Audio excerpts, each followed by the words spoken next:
It is about 10 o'clock in the morning here on Saturday, August 30th, 2025. And I don't know if you can tell by looking at the sky there, but it is raining lightly, but it's been raining off and on all morning long. Not very much rain, just enough to get you wet. It's about 75 degrees, so I'm not complaining. I'm a little bit cold, but I'm probably not going to catch a cold from it. But yeah, it's kind of unusual for late August to get some rain and to get so cool, but I am not complaining even a little bit. I think this is perfectly fine. Anyway, this morning I finally got the bulls and the rams. Well, it's the other bull that I don't want to breed. I'll call him the backup bull. Then I have a steer, and then I have the rams all together. They are at the southernmost part of that field where those trees are on the horizon. I finally got them in to the pen, and I'm going to move them out here to the pasture this afternoon. And then I'm behind on moving the sheep and the cows. They were supposed to move them last night, but I didn't get to that. One of the reasons why I didn't get to it is I had a fellow that I met. He's originally from this area. I think his ancestors, they did dairy here for the longest time. This used to be the dairy capital of the U.S. Apparently, the spot of ground that I'm sitting on used to run dairy cattle, and just countless herds of them. The EPA came through and told dairy farmers they're doing it wrong, and so they're all shut down now. But I think some of the rules they made are pretty silly. It sounds like they came down hard on this particular area, and then let other areas get away with bloody murder. But anyway, this guy used to work with dairy, and then he ended up back in the 90s in California consulting with people's farms there. And the people he was consulting with, those were the early pioneers of the commercial organic. So he knows a ton about the grasses and the feeds and the different things and stuff. And I mentioned to him a little bit about what I'm doing. I said, I'm doing hot wire and daily rotations. And he goes like, what? He says, I didn't know anybody around here did that. And I said, well, I do. And I'm the only person that I know of that's doing it, but I don't know that many people. So he practically begged to come down and look at my pasture. And he told me he'd tell me what kind of grass I had and what to do about the grass. And so he set expectations to super low. And then he comes out here and he starts looking around, and he's just like, you have so much forage. Why did you even buy hay?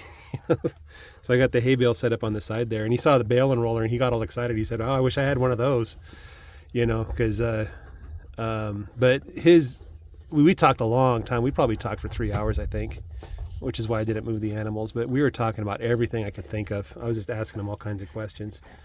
But he was asked, one of the questions he asked me, he says, like, what do you, like these manure patties, like, what are you doing about them? And he was looking at a manure patty that was like probably a week or two old, and it was practically dirt by that time.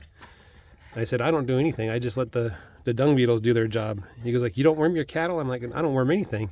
And he's like, what? He was kind of surprised that I didn't worm anything.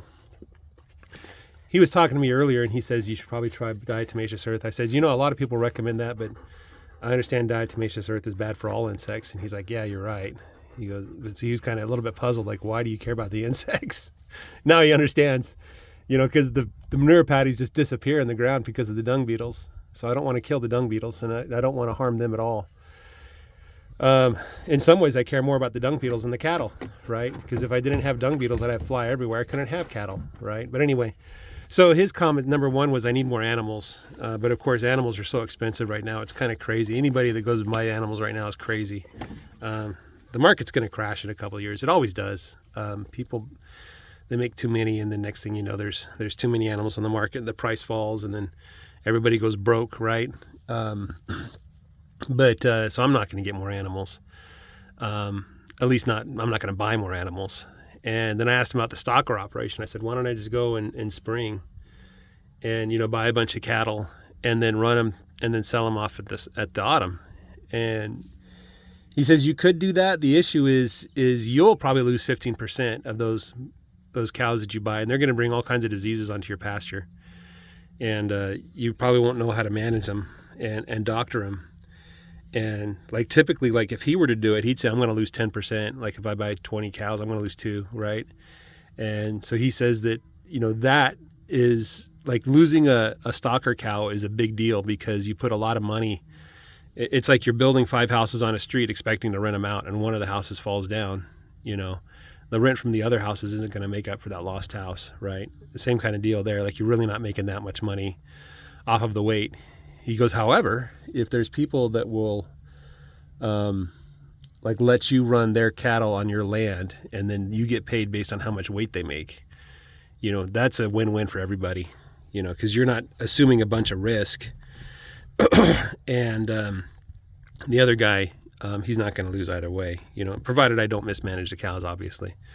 But he didn't think I was mismanaging the cows. He thought the cows were fat. He thought they were full. He thought I was giving them too much forage. But then he looked at the grass and he says, your grass is old. Your Bermuda grass, you got to eat it when it's like 8 inches tall. That's when it has the most protein. And if you wait until it grows for a couple more inches, the protein percent drops a ton. And then it's not really good forage anymore. So that's the goals I have, is to get more animals on my pasture. I'm going to keep all the ewes that I can, all the heifers that I can, and just increase the numbers. And then the other thing I'm going to work on is targeting the grass when it's ideal to graze, right? And so there's 2 primary types of grass here. I think the Dallas grass is done. It just, everywhere I see is dead Dallas grass. I think the heat got to it, the heat and the dry just got to it, and it's all dead. He goes, but the Bermuda grass, I have a ton of Bermuda grass, and he says he hates Bermuda grass. And I can understand why. He kind of described the other grasses and how they perform in warm weather. But anyway, long and short of it is, like, target when it's optimal for grazing. Like, get the protein out of that grass, and if you have to move faster, move faster, Oh, another thing, he saw the back 20, and he says, you don't need hay. You just graze them back there for the winter. He goes, if you boxed them up really tight and you moved them slow in the back there, you can probably last 200 days. He was calculating how much dry matter there is back there. And he's like, yeah, you can probably do 200 days back there. I was like, what? There's not that much forage. He goes like, yeah, the way you're grazing, you're leaving so much behind. You could be taking so much more. And I told him about the total grazing versus the selective grazing. And he's like, yeah, the total grazing guys, they're kind of weird, but at the same token, like, I'm probably leaving way too much behind. So that's probably something I'm going to think hard about.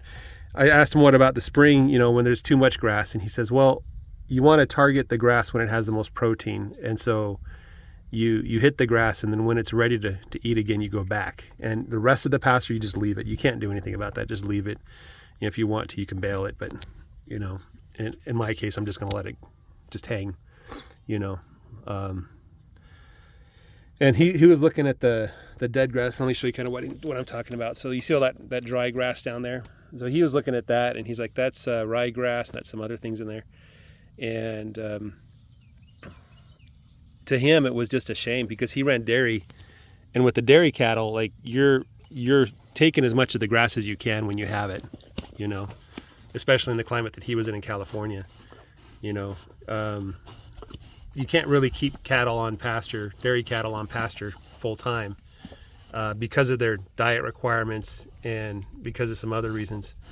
But yeah, so he's like, you got to harvest this grass when it's ready, and things like that. But anyway, so I learned a lot, and there's a lot of ideas I want to incorporate.